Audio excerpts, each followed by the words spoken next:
Hello guys! Hello, this is for Virgo. Virgo, welcome dito sa aking channel. Kapalaran ng KK. Oh, ito. Virgo, tingnan natin ang reading mo. This is for week 22. So, June 22 siya hanggang 28. Alright, Virgo. First card natin, a blessing from your ancestor, number 7, 16. Okay, so, sabi dito ng baraha, merong mga Virgo na siguro ikaw ay, ang tawag dito, ampon ng iyong lolo at lola. Close ka sa lolo at lola mo dati, kaso yung lolo at lola mo, wala na, nasa spiritual world na, patay na sila. Pero ngayong linggong ito, marirealize mo na blessed ka, swerteng-swerte ka, kasi you have a lolo and lola, you had, 'di ba? Na parang, ang sinasabi ng baraha dito na, mararamdaman mo sa linggong ito, yung presensya nila.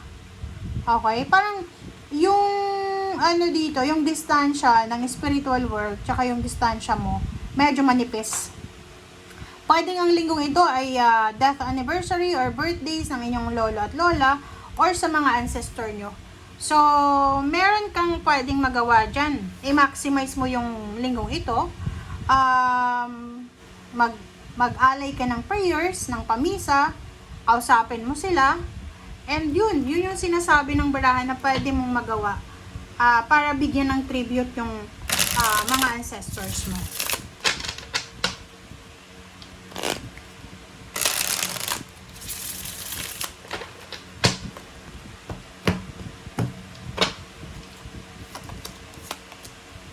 Okay, Page of Swords and King of Cups. O, diba? Nakikita ko sa'yo dito na you will receive a message from water sign or earth signs or other air signs na mga tao. So, nakikita ko, ihanda mo yung sarili mo kasi may magandang balita ngayong linggong ito. There's a good news sa linggong ito. Virgo. There's a good news na pwedeng magdala sa'yo ng peace and harmony, ng kalma, ng kapayapaan. Okay, 5. Oh, 'di ba? Sabi dito, there's a possible reconciliation. May mga 5 of Cups, may mga regrets ka sa buhay, may mga mistakes, failures, may mga pinagsisihan ka sa buhay mo na posibleng pwedeng maghilom, 'di ba? Parang yung mga sugat ay pwedeng unti-unting maghilom siya. And nakikita ko yung new beginnings dito. Okay? Pwedeng may nasira, it's either nasirang relationship, nasirang tiwala, nasirang prinsipyo or mindset ang posibleng mabago at magsimula ulit.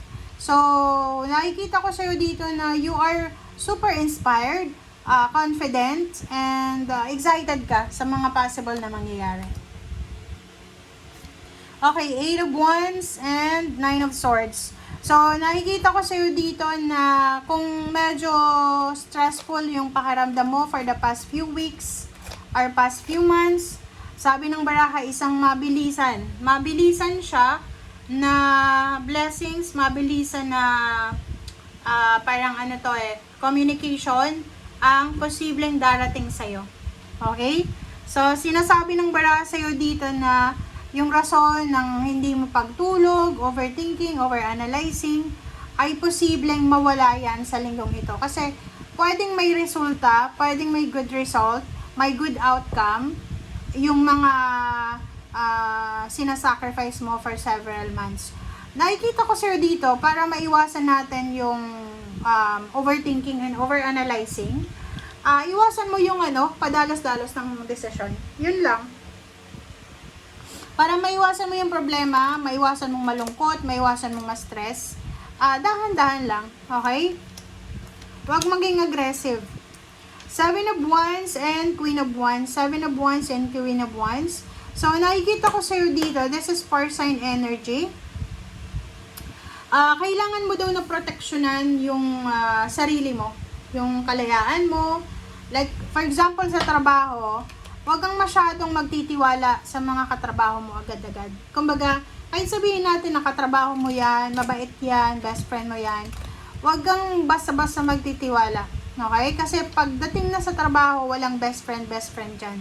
Okay? Pwede kang itatwa ng best friend na yan because of promotion, salary increase, because of jealousy, or inggit. High Priestess and Two of Pentacles. Oh, there's an incoming balance, financial balance sa buhay mo, Virgo.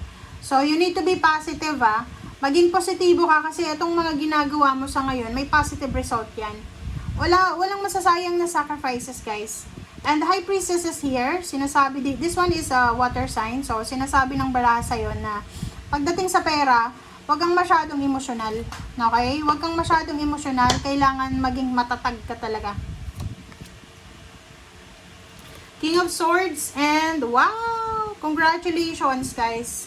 Congratulations. Congratulations sa lahat ng mga Virgo kasi possible na makatanggap ka ngayon ng email, ng chat, ng congratulatory messages. Pwedeng makatanggap ka ng awards, rewards, promotion, or kung ano pa man yan na recognition. And next is Wheel of Fortune, no? Nandito yung Wheel of Fortune, syempre. Sa trabaho yan, Tignan mo. Ganda, 'di ba? Sabi ng baraha sa'yo, may malaking pagbabago na magaganap sa buhay mo. Iikot yung Wheel of Fortune, pabor sa'yo. Trabaho, pwedeng may bagong trabaho, pwedeng may renewal ng contract, pwedeng lumipat ka ng ibang trabaho, ibang career. Nakikita ko, pwedeng yung Wheel of Fortune, pwedeng ibang bansa to. Pwedeng makakapag-desisyon ka ngayon na umalis na ng Pilipinas at pumunta ng ibang bansa. Kung nasa ibang bansa ka, nakikita ko sa'yo dito na ayaw mong umuwi ng Pilipinas. Gusto mong mag-explore. Gusto mong umalis dyan sa kung saan ka man and lumipat sa mas mayaman na bansa, ganyan ganito. Yung Eight of Pentacles dito, sinasabi na pwedeng mababago yung yung location mo. Pwedeng ilipat ka sa ibang branches, ililipat ka sa ibang department, ganon. Nakikita ko kasi yung Wheel of Fortune pwedeng iikot siya. Pwedeng ipopromote ka talaga. Yung King of Wands dito, magiging sobrang busy ka. Magiging sobrang busy, magiging sobrang workaholic. Marami ng duties and responsibilities ka na kailangan na gawin. Okay, paki-comment sa comment section, Virgo, yung mga Virgo na pagod sa ngayon. Kung pagod kayo ngayong linggong ito, magpahinga kayo.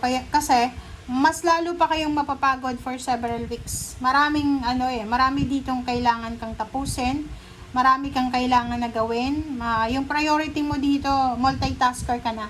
Magiging multitasker ka kasi ang dami mong kailangan na gawin. Maraming obligations and duties and responsibilities. Hindi mo na alam kung alin ang uunahin. So, ngayon pa lang, iset mo na yung mind mo na magpahinga. Iset mo na yung mind mo na pag may time ka para matulog ka. Okay? Thank you, guys. Bye!